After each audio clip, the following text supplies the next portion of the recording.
how to put poppers on. So here I have a bib.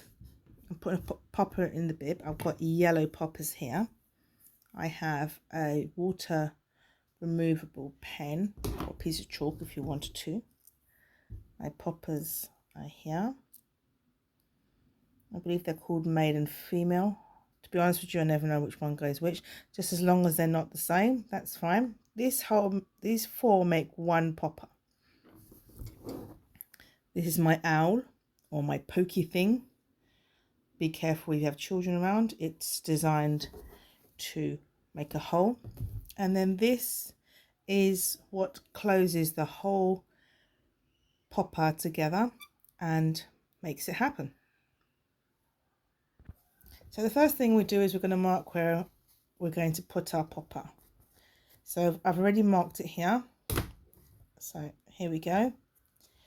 And then I've used my owl. I have already pre-done this one. And I'm going to poke it in. It's not as easy as that, but you push it through until it gets to the other side. So let me just do the other one on here. So here I'm determining roughly where I want the other side to do. You can either put them on top of this way or this way. It really is entirely up to you. This time I've decided to do it this way around. So I like where I positioned it here. I'm just going to turn this back over and push this through the fabric. When I'm pushing it through the fabric, I'm making sure my fingers are out of the way. I'll really push that in there. I'll take that back out. And you can see the hole here. Just going to make sure fabrics have moved again. Let's give it a bit of a twist, pull it out. There's my hole. You then decide which way you want to close your item, if you want to close it this way or this way.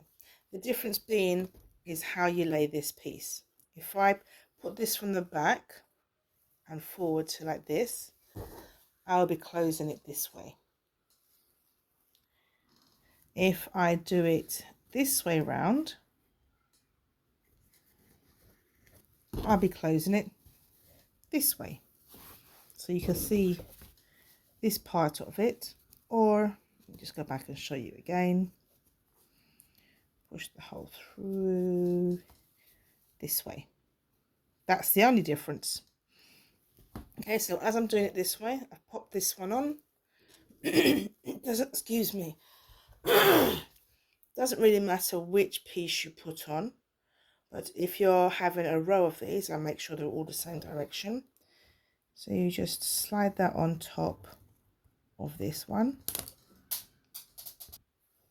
So you're going to push this right in, so you have enough depth there. Push that in.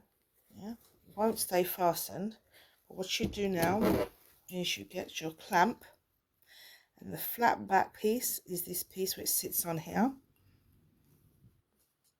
Oops. So you can see now that that sits on there, and then literally you clamp it shut, and there's one half of your popper. And then you just repeat on the other side, but you do it the opposite way. So this is the piece we know as a popper that's going to close on top of that. So this is my back piece. So this part is going to go here first. Push that down, as you can see. Push that down so it pops out. Yeah, just makes it easier to finish with. Then put that piece on top of there, close that down, give it a bit of pressure, put this in, yeah, clamp it shut, and there, that's how you do a popper. And now I'm going to finish all my rest. And there's the rest of my poppers that I've put on. I've matched them because you can get poppers in different colours. You can get them in sets like that, all different colours. So I hope you enjoyed it.